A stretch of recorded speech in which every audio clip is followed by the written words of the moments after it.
अस्सलाम वालेकुम दोस्तों, क्या हाल है। उम्मीद है आप सब खैरियत से होंगे। आज की वीडियो जी आप बहुत अहम होने वाली है, इस पूरी वीडियो वाच कीजिएगा और आपको कोई ख़ास मालूमात देंगे जो सबके लिए बहुत ज़्यादा मुफीद होगी। तो चलते हैं अपनी वीडियो की तरफ बगैर टाइम ज़ाया किए। तो जी सबसे पहले आप लोगों को ये बताऊं, अक्सर लोगों के घर में इस तरह के ब्रेकर लगे होते होंगे। अक्सर 63 एम्पेयर भी होते हैं, 32 एम्पेयर भी होते हैं। तो इनका काम ये होता है कि ये अमूमन मैन स्विच के तौर पे काम करते हैं। शॉर्ट सर्किट पे ये 100 में से तकरीबन 30% ये ट्रिप करते हैं। ये मैन स्विच के तौर पे काम करते हैं, यानी कि आप इसको खुद हाथ से ऑफ करेंगे तो ये ऑफ होंगे। अमूमन जो है ना बहुत कम होता है ऐसा कि ये शॉर्ट सर्किट पर ट्रिप करें। शॉर्ट सर्किट पर ट्रिप करने के लिए इस तरह के सिंगल ब्रेकर लगाए जाते हैं।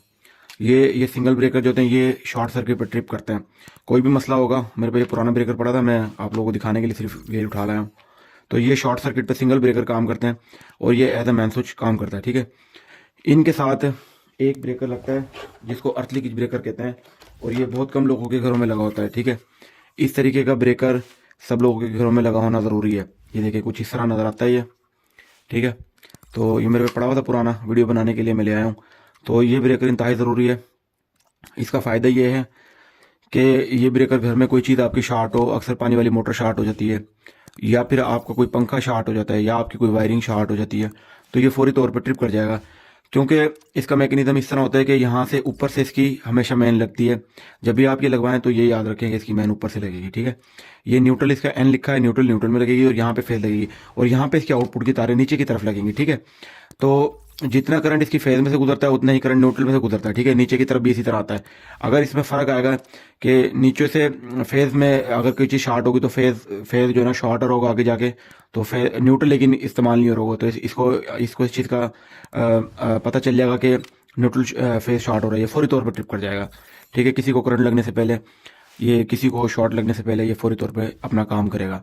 ठीक है, इसका मैकेनिज्म कुछ इस तरह होता है। और दूसरे नंबर पर अगर खुदा न खास्ता किसी को शॉर्ट लग जाता है, हाथ पे करंट वगैरह लगता है, तो ये उस सूरत में भी ये फौरी तौर पे ट्रिप करेगा।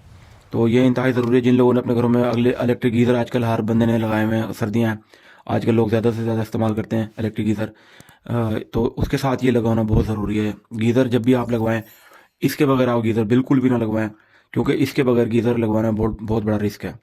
क्योंकि जब भी खुदा न खास्ता उसका एलिमेंट अंदर ख़राब होगा, क्योंकि वो पानी के अंदर डूबा हुआ होता है।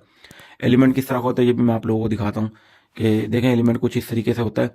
तो ये जब भी शार्ट होगा तो ये फौरी तौर पे ट्रिप कर जाएगा। अगर ये नहीं लगा होगा तो करंट, वो जिधर जिधर आपकी पानी की पाइपलाइनें जा रही होंगी सब जगह पे आपके वो करंट फ्लो करेगा। तो इसलिए ये इंतहाई ज़रूरी है। ये काफ़ी चीज़ों पे काम करता है। अक्सर लोगों के फ्रिज शॉर्ट होते हैं, अक्सर लोगों के एयर कूलर शॉर्ट हो जाते हैं, किसी के सर्दियों में गीज़र शॉर्ट हो जाते हैं। ठीक है, इस्त्री शॉर्ट हो जाती है, वायरिंग में कोई करंट आता है। तो अक्सर इस तरह होता है, बारिशें भी होती है ना, बारिशों में भी वायरिंग के अंदर कोई पानी चला जाए तब भी ये ब्रेकर ट्रिप हो जाता है फौरी तौर पर। ठीक है, ये किस तरह काम करता है ये इसकी मैं आपको डेमो करके दिखाता हूँ कि ये किस तरह वर्क करता है। ये हो गया। आशा एमआई एक ले लेली बस करके फायदा चिंगारी और इसके अलावा ये digital voltage and ampere protection relay है ये। ठीक है, ये वोल्ट और एम्पेयर को प्रोटेक्ट करती है। ये रिले भी इसके आपके घर की वायरिंग में लगी होनी इंतहाई ज़रूरी है। अगर किसी के घर में ये रिले नहीं लगी हुई तो ये रिले आप मार्केट से परचेज़ करके लगा सकते हैं। ये बड़ी सस्ती मिल जाती है, बहुत ज़्यादा महंगी नहीं है।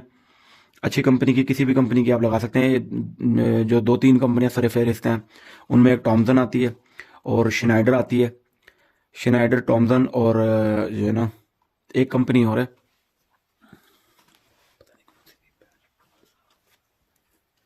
तो ये आप लगा सकते हैं अपने घर में। इसका फ़ायदा ये है कि ये आपके घर में करंट, अगर पीछे से करंट ज़्यादा आ जाए, जैसे अक्सर 440 आ जाता है वोल्टेज, 440 वोल्टेज अगर आ गए तो ये आगे करंट नहीं जाने देगी। पहले ज़माने में जिस तरह स्टेबलाइज़र लगे होते थे, बड़े बड़े स्टेबलाइज़र घरों के अंदर, अक्सर आजकल फ्रिजों पे भी लगे होते हैं, तो ये वही काम करती है। ये छोटी सी रिले के अंदर इन्होंने पूरा सिस्टम बना दिया है। अगर आपके घर में वोल्टेज ज़्यादा आएंगे, आपकी चीज़ें नहीं उड़ेंगी, इसको पहले पता चल जाएगा।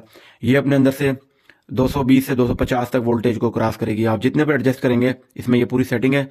तो ये ऑन ऑफ का बटन है, ये इसका सेट का, ये अप डाउन का बटन है। ठीक है, बाकी इसका मेन्यू होता है।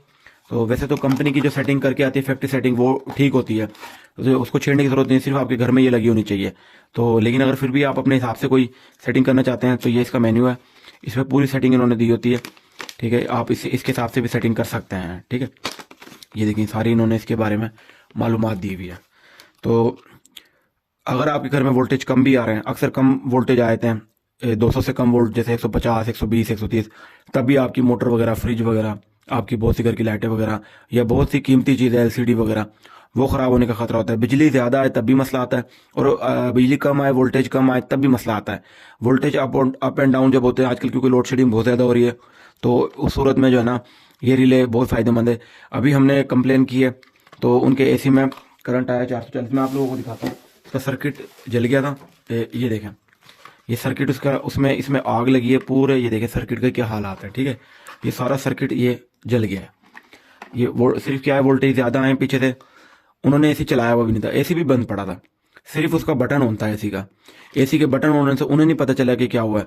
जब वो पटाखे वगैरह बजे हैं, जब सारा काम ख़राब हो गया, उसके बाद उन्हें पता चला है कि ये जो है ना कोई मसला है। फिर उन्होंने मुझे बुलाया, कॉल की मुझे, मैंने जब जाके देखा तो आउटर को चेक किया तो आउटर के सर्किट के ये हालात थे। ये देखिए पूरा जल गया, इसका कोई पुर्जा भी नहीं बचा हुआ।